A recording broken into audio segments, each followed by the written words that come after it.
గర్విష్ఠుడు Greg. Greg అనే బాలుడు తన పాఠశాల నాటకంలో ప్రధాన పాత్ర పోషిస్తున్నాడు.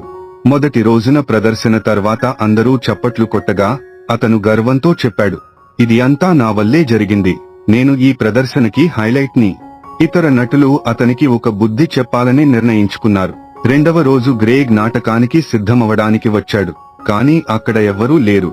అతను ఆందోళనకు లోనయ్యాడు. నాటకం ప్రారంభమయ్యే సమయానికి మిగతా వాళ్లు అక్కడికి వచ్చారు.